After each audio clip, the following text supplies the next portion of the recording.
Shalom, salam sejahtera buat kita semua. Bersama saya lagi Pastor Guntur Irianto dalam program Radio Suara Sangkakala 107,9 FM, The Voice of Restoration. Ya, halo pendengar setia Radio Suara Sangkakala, selamat datang di program spesial kami hari ini ya.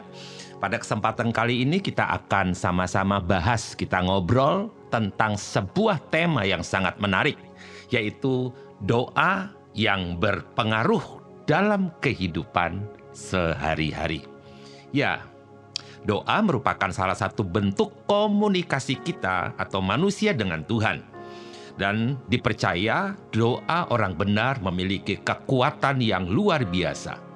Doa orang benar besar kuasanya. Ya, amin ya. Dan dengan doa dia dapat membuat sebuah perubahan atau dapat membawa sebuah perubahan. Dipercaya memiliki kekuatan yang luar biasa. Perubahannya pasti positif, perubahannya pasti baik, perubahannya pasti membuat kita mengalami sesuatu yang wow, amazing gitu ya, yang tidak pernah kita pikirkan sebelumnya. Mari kita akan sama-sama menjelajah ya tentang doa-doa yang berpengaruh yang juga ditulis oleh Bible dan bagaimana kita bisa berdoa sehari-hari.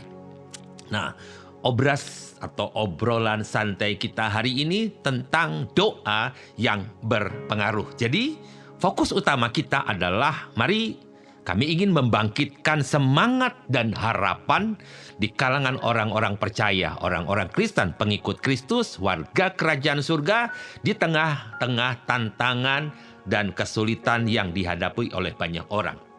Jadi, kadangkala kita mengejar sebuah kesuksesan, kita kepengen kaya boleh saja, tetapi kaya dalam proses yang seperti apa, dengan cara yang seperti apa.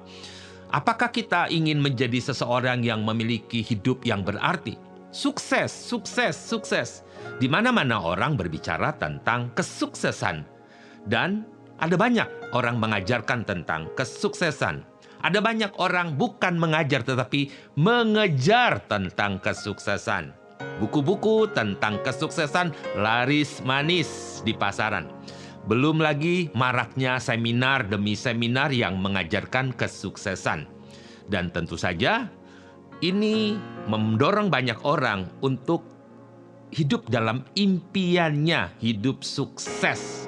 Nah, semua orang ingin hidup sukses. Tetapi jarang banyak orang memikirkan tentang sukses, bahagia, dan menjadi berarti. Nah, semuanya tentu juga dimulai dengan doa. Baik, kita coba melihat doa yang berpengaruh. Di Bible, ada sebuah kisah yang sangat menarik tentang doa. Khususnya yang dituliskan dalam Raja-Raja atau 1 Raja-Raja pasal 18 ayat 36 sampai dengan ayat yang ke-37. Ya, ini tentang Nabi Elia. Ya, tentang Nabi Elia di Gunung Karmel. Saat itu, Nabi Elia menghadapi 450 Nabi Baal dan dia menantang Nabi-Nabi Baal ini di Gunung Karmel. Tentu saja, Elia telah mendapatkan hal-hal yang terbaik dari Tuhan untuk bisa melakukan hal-hal seperti ini. Kita tahu sendiri bahwa apa yang dikatakan oleh Elia kepada Raja Ahab, kalau kita baca di ayat 20 sampai 46, ya, akhirnya Raja Ahab itu ngumpulin ke seluruh Israel itu nabi-nabi itu untuk datang menerima tantangannya Nabi Elia. Kenapa? Karena mereka telah mengalami sebuah kesulitan, kekeringan selama 3 tahun. Wah, 3 tahun kekeringan. Ini sesuatu yang sangat-sangat membuat tidak nyaman. Kekurangan air, tanaman, hewan piaraan pada mati, semuanya dan manusia apalagi. Nah, Tuhan ingin memberikan hujan kepada Israel yang sedang teriak minta air, gitu ya. Tetapi ada sebuah syarat, ya. Apakah Israel itu berdoa kepada Yahweh Elohim, Yahweh Sebaot, Yahweh pencipta alam semesta, ataukah Israel di bawah pimpinan Raja Ahab berdoa kepada Baal. Nah, ini masalahnya ya. Bukankah orang-orang juga sedang berdoa kepada Baal, minta hujan turun? Di bumi ini kan banyak sekali kepercayaan. Ya, kalau pada zaman Nabi Elia ya cuma dua itu. Penyembahan kepada dewa Baal dan penyembahan kepada Yahweh Elohim. Yang berdoa kepada Yahweh Elohim itu cuma dikit. Yang berdoa kepada Baal itu banyak sekali. Disinilah penentuan bagaimana doa yang berpengaruh dalam kehidupan mereka pada zaman itu. Ya, jadi jangan-jangan jika Tuhan menurunkan hujan, nah ini masalahnya. Jangan-jangan jika Tuhan menurunkan hujan, maka mereka yang berdoa kepada Baal berkata, ya benar, Baal telah menjawab doa kami. Lihat hujan turun, sukses, Baal hebat, Baal hidup, kami akan menyembah Baal. Seperti itu. Nah, akhirnya mereka tetap terpaut kepada Baal, kepada dewa-dewa. Dan penyembahan mereka bukan terarah kepada Tuhan yang hidup, tapi kepada Baal. Nah, orang Israel akhirnya tidak tahu sama sekali bahwa sebenarnya yang menurunkan itu hujan. Ini menjadi sebuah alasan sehingga Tuhan mau Israel kembali kepada Yahweh Elohim, menyembah kepada Yahweh Elohim, satu-satunya Tuhan. Nah, mari kita perhatikan dalam kisah ini, ya, apakah Baal yang menang atau Yahweh Elohim yang menang? Maka diaturlah dua persembahan, ya. Adalah masing-masing membangun persembahan berupa lembu. Mereka memotong lembu itu, mempersiapkan tempat membakar, mereka menyiapkan kayu, tetapi mereka dilarang ya menyulutkan api atau menaruh api pada persembahan itu. Lalu dari manakah datangnya api? Dari Tuhan ataukah dari Baal? Nah, para pengikut Baal lebih dahulu disuruh. Mereka mulai dari pagi siang hari. Ya, mulai berdoa, berseru memanggil Baal supaya Baal menurunkan api membakar persembahan mereka. Mereka terus berseru sampai siang hari. Dan Elia mengejek mereka. Mungkin panggilan mereka kurang kuat, kurang keras, ya. Mungkin juga Baal sedang tidur. Wah, punya dewa bisa tidur gitu ya. Atau punya dewa nggak bisa dengar suara orang-orang mereka. Nah, kalau kita membaca hal apa yang dituliskan ini di dalam satu Raja-Raja tadi, mulai ayat 18, mulai ayat 20 kita membacanya, maka akhirnya kita melihat bahwa mereka gagal. Ya, mereka gagal. Doa mereka tidak berpengaruh sama sekali. Tidak dijawab, tidak ada pengaruh. Elisa berkata mungkin harus lebih hebat lagi. Mereka mengiris tubuh mereka dengan pisau dan lain sebagainya. Ya. Tidak sadarkah ketika mereka mulai mengiris-iris, mereka ingin menunjukkan betapa mereka sakit karena dewa Baal. Baik, dalam keadaan tidur, dalam keadaan hidup, mereka kepengen, dalam sakit, mereka kepengen dewa mereka mendengar doa mereka. Tapi tidak. Ini yang saya mau share kepada kita sekalian. Doa itu tidak berpengaruh jika tujuannya salah. Maka kita lihat, mereka menari-menari, menggores-goreskan tubuh mereka. Kemudian mereka berkata, bangkitlah Baal, berkuasalah kembali. Ya, kalahkan musuh, seperti itu yang sering kali. Tetapi kita melihat tidak ada reaksi. Doa tidak membawa perubahan karena doanya salah. Bagaimana dengan Nabi Elia? Ya, ketika Nabi Baal itu sampai kesurupan juga tidak turun api, ya, sudah sakit tidak turun api, mereka menyembah Baal menjijikkan. Ya, sebenarnya Baal itu menjijikkan karena Baal itu sebenarnya iblis, ya. Tidak menjawab mereka, ya, karena memang Baal itu tidak ada. Cuma manusia mencoba mengimagekan tentang Baal itu berupa patung dan lain sebagainya. Padahal sebenarnya itu karangan iblis. Ketika Elia tampil, dia meminta supaya lembu persembahan itu disiram air hingga air menggenang. Ini merupakan tindakan yang sangat berani dari Elia. Setelah hujan itu tidak turun, dari mana mereka dapat air? Air kan sukar sekali, tetapi air yang didapat adalah air yang masih tersisa, yang tidak punya tujuan jelas pada awalnya. Tetapi di tangan Elia, air itu punya tujuan yang jelas. disiramkan ke persembahan.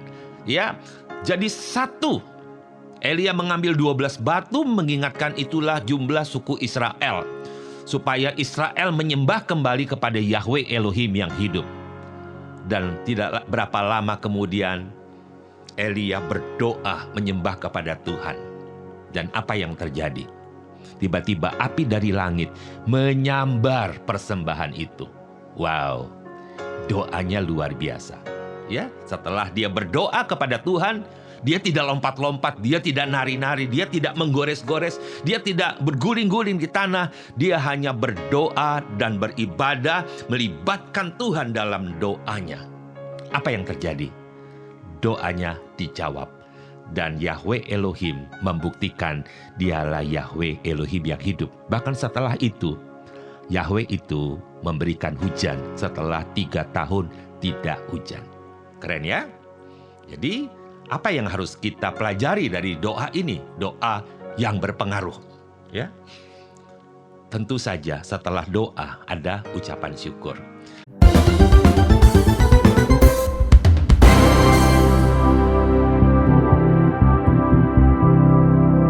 Ya, kembali lagi dalam program Obras-Obrolan Santai. Jadi setelah Elia berseru kepada Tuhan di dalam doanya, maka Yahweh Elohim menjawab dengan menurunkan api dari langit. Kemudian menjilat habis semua persembahan termasuk air yang menggenang di sekitar tempat korban itu. Tuhan menyatakan dirinya kepada umat Israel, bukan hanya kepada Elia.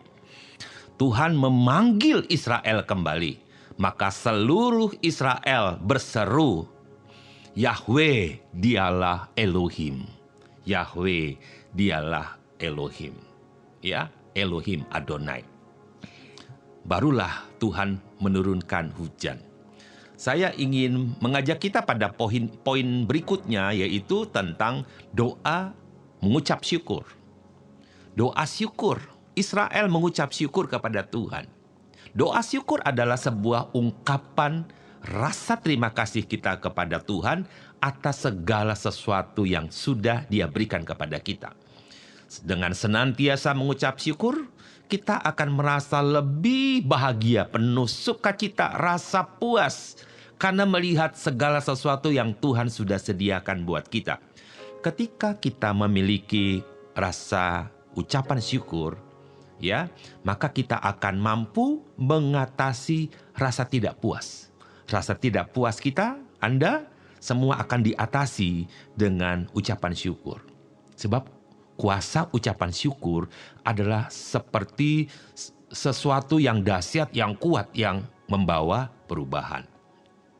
Kemudian kita akan jadi lebih peka bahwa kita punya Tuhan yang sanggup menolong kita dan kita dapat berdoa dengan ucapan syukur. Berterima kasihlah untuk kebaikan Tuhan, dan Israel mengucap syukur. Setelah itu Tuhan menurunkan hujan setelah 3 tahun lebih hujan tidak turun. Nah, berikutnya adalah doa yang berpengaruh adalah doa pengampunan. Nah, tidakkah kita tahu bahwa setiap kali ini kita bikin salah? Salah ke Tuhan iya, salah ke teman iya, salah ke orang tua iya, salah ke saudara iya. Banyak sekali sih kita melakukan kesalahan. Tetapi sebenarnya saya lebih condong kita ke kesalahan kepada Tuhan. Kenapa? Kadangkala kita harus sadar ya bahwa kita harus minta ampun, kita harus minta maaf. Apakah tidak boleh orang Kristen, orang percaya selalu minta maaf terus minta ampun terus? Enggak juga begitu. Tapi kita harus sadar bahwa kita manusia yang seringkali jatuh. Bangun lagi, jatuh lagi, bangun lagi. Ya, mengakui kesalahan dan memohon pengampunan kepada Tuhan itu merupakan sebuah langkah penting dalam memperbaiki diri kita berhubungan dengan Tuhan, sama juga berhubungan dengan orang lain yang kita bikin salah. Ya, jangan justru kita membiarkan hubungan itu jadi terputus. doa ini akan sangat membantu kita sehingga tindakan-tindakan buruk yang pernah kita lakukan, kita diberi kesempatan Tuhan untuk memperbaikinya dan berbuat lebih baik dari sebelumnya. Bukannya lebih buruk, tapi harus lebih baik. Ketika kita jadi jujur nih ya, kita minta ampun, kita minta maaf kepada orang atau kepada Tuhan, dan pasti kita akan berusaha menghindari kesalahan yang sama. Hidup kita akan menjadi lebih baik. Saya teringat dengan kisah di dalam Mazmur 51. Bagaimana Daud dalam doanya minta pengampunan kepada Yahweh. Jadi doa pengampunan yang dinaikkan oleh Daud itu merupakan doa permohonan oleh Raja Daud ya, ketika dia menyadari tentang kesalahannya, tentang dosanya. Ya, ketika dia berhubungan dengan Batseba, ketika dia sengaja membunuh Uria, suami Batseba, dan Daud merendahkan diri di hadapan Tuhan. Mohon pengampunan dan Tuhan mengampuni dosanya. Dan ia kembali mendapatkan anugerah dari Tuhan. Kata anugerah dulu kita sering dengarkan dengan sebutan kasih karunia Tuhan. Nah, jadi banyak sekali hal-hal yang bagus ya tentang doa yang dapat berpengaruh. Jadi rupanya doa itu akan menuntun kita untuk juga memperbaiki diri kita untuk tidak jatuh dalam kesalahan yang sama. Doa apa lagi yang berpengaruh ya? Seringkali kita di gereja kita suka nyanyi lagunya doa Yabes. Ya. Kiranya gitu ya. Ketika kita menyanyi lagu ini yang diambil dari doa Yabes ya, di 1 Tawarik 4 ayat yang ke-10 ya. Yabes itu adalah seorang keturunan Yehuda yang di dalam doanya dia memohon kepada Elohim agar Elohim Tuhan memberkati hidupnya, memperluas wilayahnya, melindungi dia dari malapetaka ya, itu kecelakaan dan lain sebagainya, dan agar dia tidak menimbulkan kesedihan bagi orang lain. Dan Elohim Tuhan mengabulkan doa Yabes dan memberkatinya secara luar biasa. Jadi, ini adalah doa yang tidak kalah berpengaruh. Ya, pasti dalam hidup kita banyak sekali rintangan, cobaan, godaan mulai menghadang kita. Doa ini membantu kita untuk mendapatkan kekuatan, ketenangan, pertolongan. Dengan doa ini kita jadi kuat. Ya, kita bisa menghadapi tantangan itu, tantangan hidup dengan lebih tegar, penuh keyakinan, dan ingatlah, setiap kesulitan pasti ada jalan keluarnya. Amin.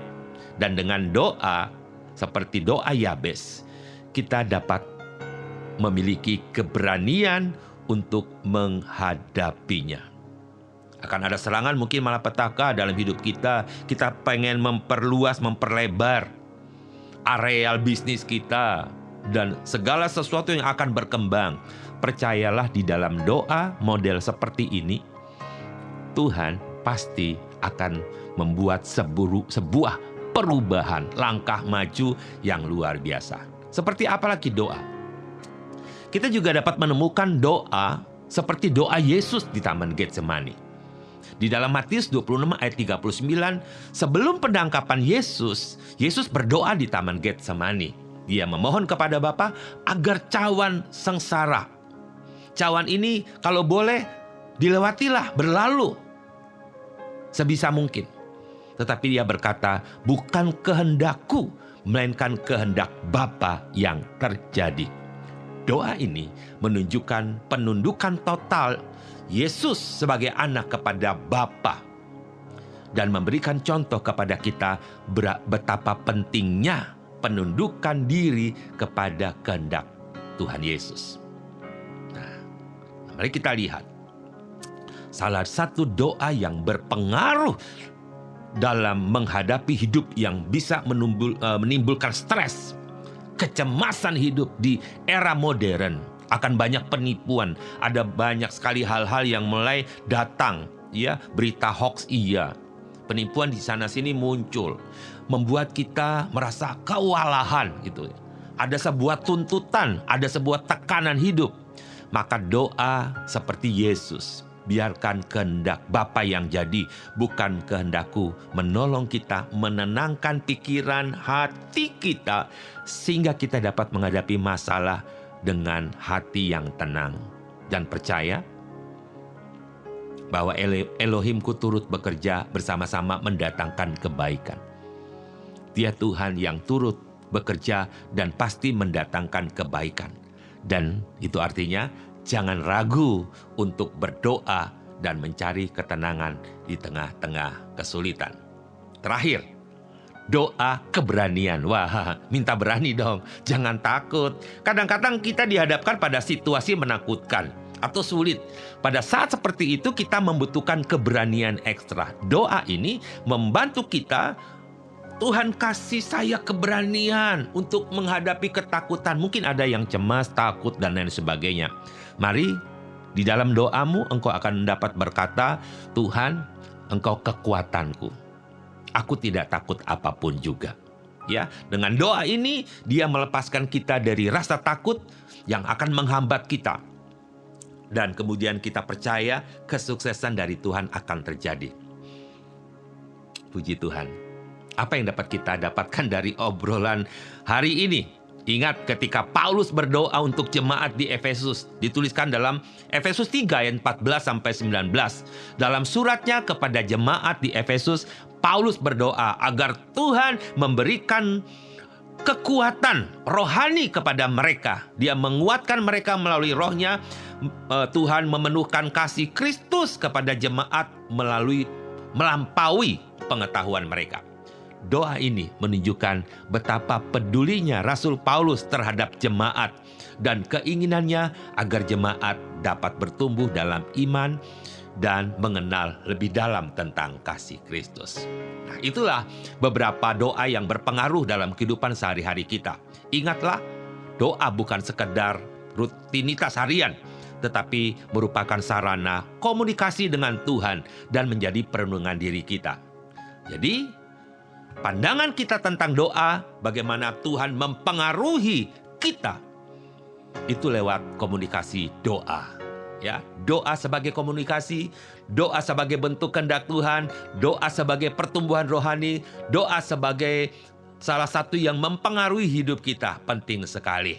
Nah, kita ingat bahwa secara spesial, secara khusus, saya berdoa buat setiap kita yang melihat dan mendengar program ini, bahwa doa yang berpengaruh dalam kehidupan saudara akan membuat doa itu bermanfaat buat hidupmu, bagi orang sekitarmu, bahkan setiap orang yang saudara doakan. Jangan lupa untuk selalu berdoa dan meningkatkan kualitas hidup kita melalui komunikasi dengan Tuhan. Puji Tuhan. Terima kasih telah mendengarkan program kita hari ini di Radio Suara Sangkakala, program Obras, obrolan santai. Kita akan jumpa lagi pada acara selanjutnya. Tetap semangat dan selalu berdoa. Salam damai dari saya, Pastor Guntur Irianto. Tuhan Yesus memberkati.